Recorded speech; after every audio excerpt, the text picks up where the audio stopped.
This is Beth Harmon. You know her from the Queen's Gambit. You may remember this outfit, or this one, and of course, this one. But are they accurate? We got this fashion historian. Hi, I'm Raisa Britannia, and I'm a fashion historian. To walk us through what the Queen's Gambit got right and what they got mostly right about these looks. The Queen's Gambit is a Netflix limited series that chronicles the story of fictional American chess prodigy Elizabeth Harmon, also known as Beth.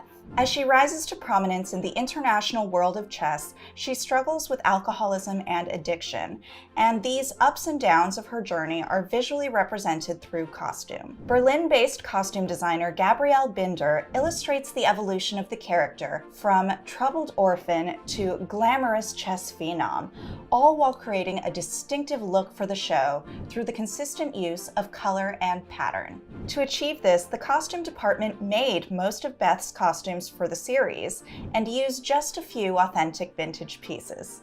The Queen's Gambit spans the 1950s and 60s and not only charts the chronological evolution of style, but also the nuances of fashionable dress across different cities. The limited series is based on a 1983 novel of the same name by Walter Tevis, in which the protagonist is described as not particularly attractive.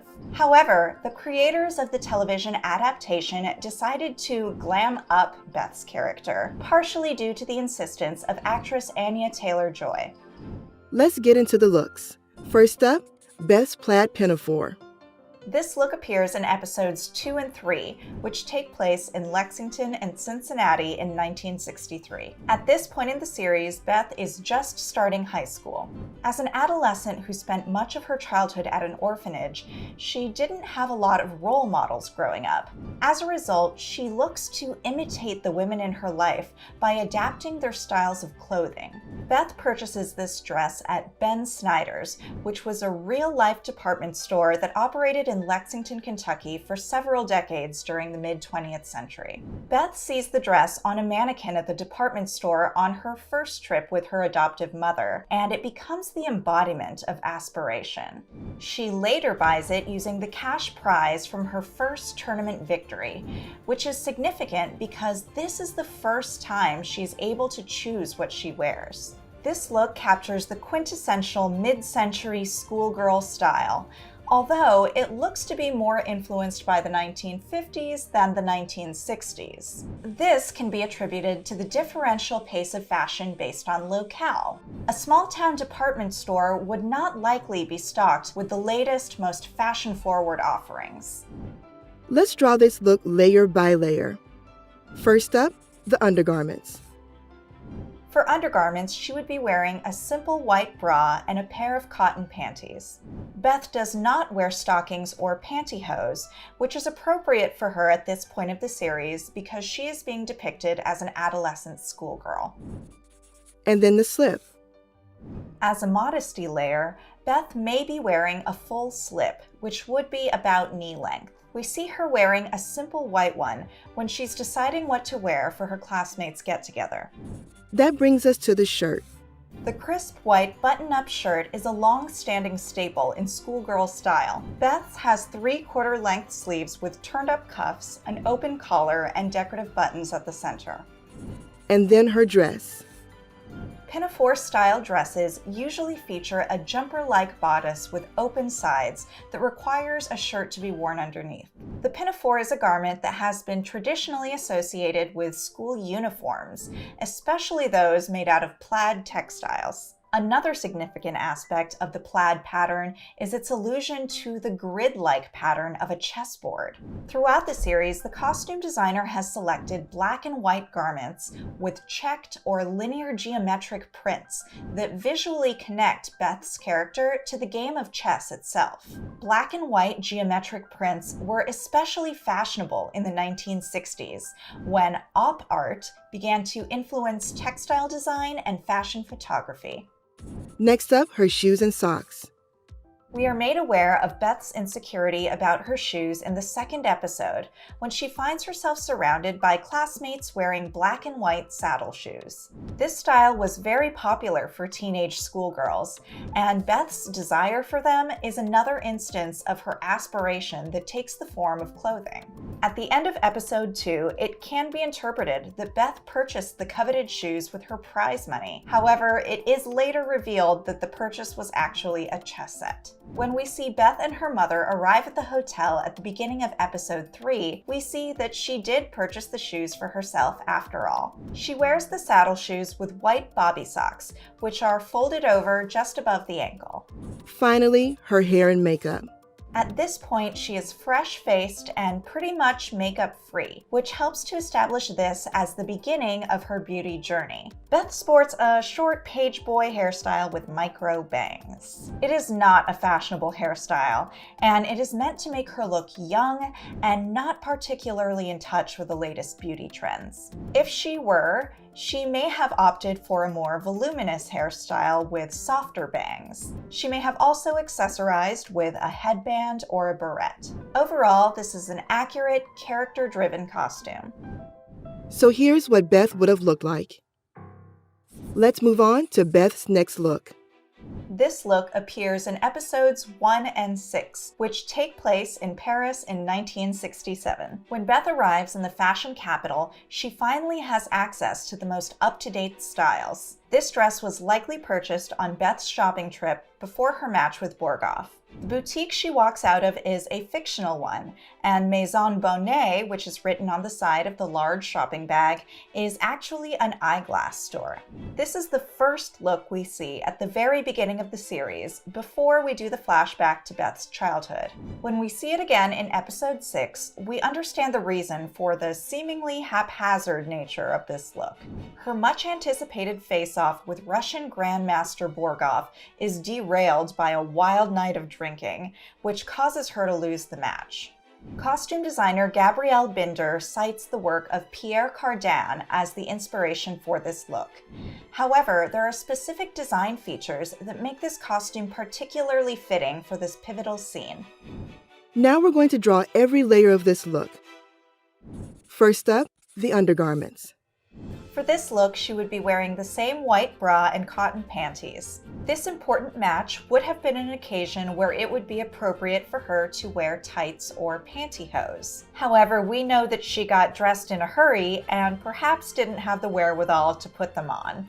If she were wearing pantyhose, they could be dark and textured in the style made popular by Pierre Cardin. And then the next layer. A loose-fitting full slip would be a smoothing layer and maintain the boxy silhouette of the dress. It is also plausible that Beth could be wearing a half slip, as she does at other points in the series. Next up, the dress. This design was inspired by the work of Parisian designer Pierre Cardin, who created modernist garments with a space-age aesthetic. His color block mini dresses were usually constructed from heavier wool or synthetic double knits, which allowed the trapeze or A-line silhouette to stand away from the body. Gabrielle Binder intentionally had this costume constructed out of a fabric that was too light in weight to support the garment's silhouette. She chose a creped viscose that flowed with Beth's body and accentuated her movements as she frantically rushed through the hotel. In the last 2 episodes of the season, several of Beth's costumes look to be direct references to garments by prominent designers at the time. These include this dress, which also looks to be inspired by the work of Pierre Cardin, and this one, which is very similar to one by John Bates, adapted from a costume he designed for Diana Rigg on the popular television show The Avengers. One especially significant aspect about this dress is its color,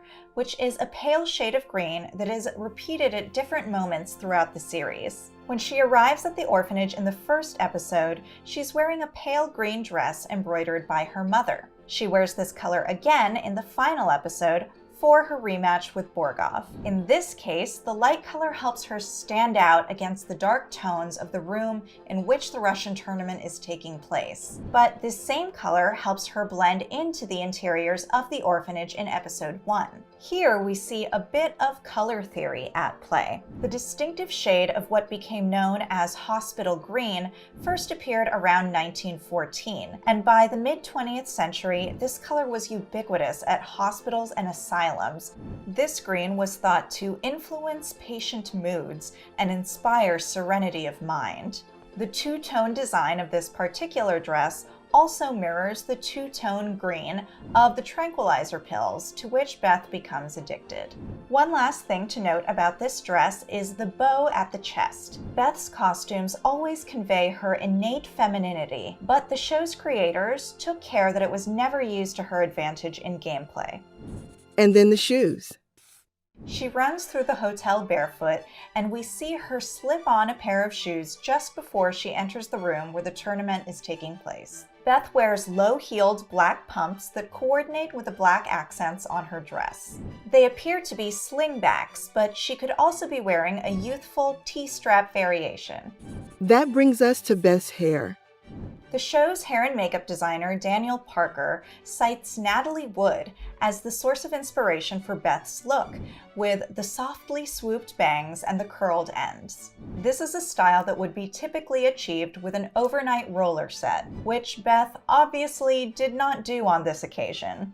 At one point in the series, we see her styling her hair by blow-drying it, and this would not likely produce the same results as we see on screen.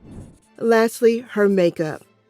Beth's makeup evolves as her character matures throughout the series. Here, it mainly consists of winged eyeliner and pink lipstick. This is a more subdued version of 1960s mod makeup trends, especially in comparison to her Mariska Veers-inspired floating eyeliner look from the depth of her destructive spiral when she returns from Paris. Aside from the fabric, this look is pretty accurate, although she does look remarkably put together given the circumstances.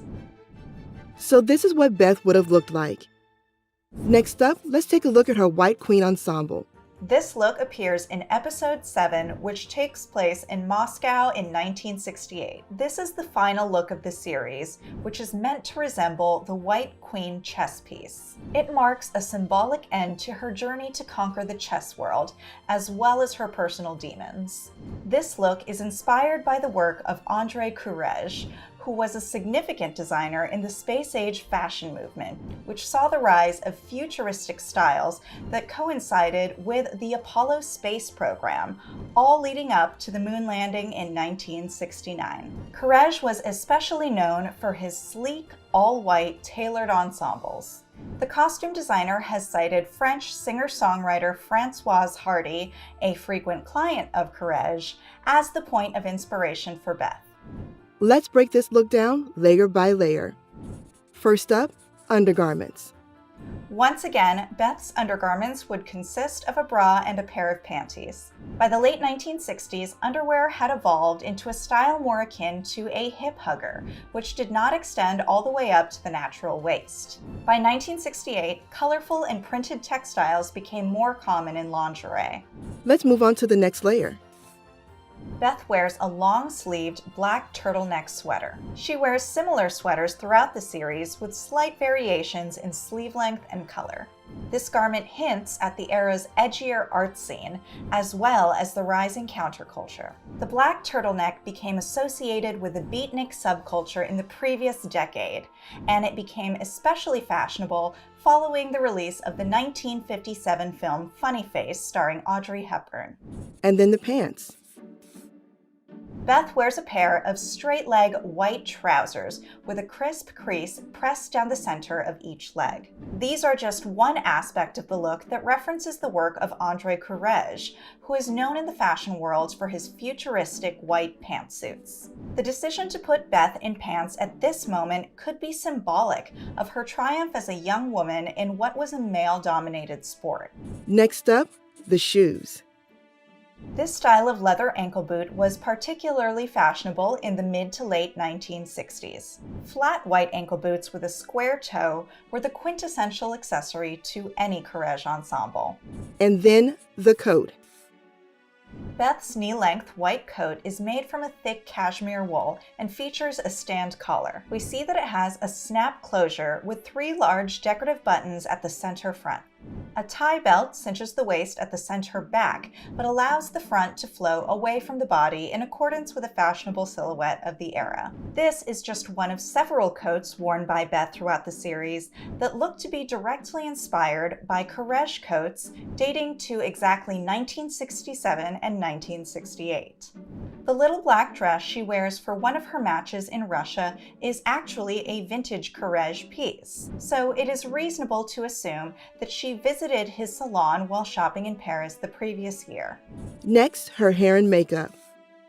When Beth arrives in Moscow, her driver comments that she looks like Anne Margaret.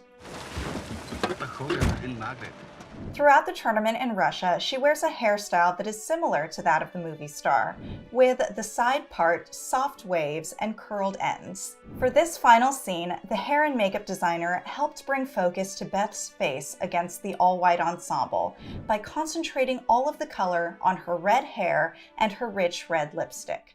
Finally, her accessories.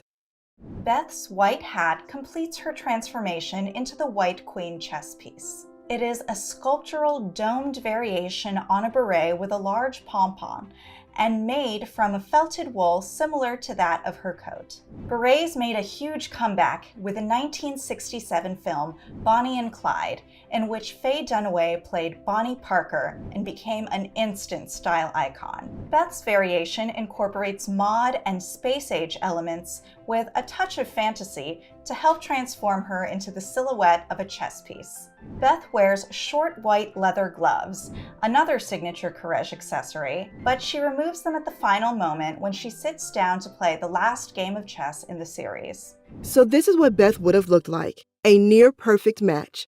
Any final thoughts? As we can see, the costumes of the show are richly embedded with meaning, as well as visual connections to the game of chess. As with any coming-of-age story, costumes play an integral role in illustrating character development in The Queen's Gambit.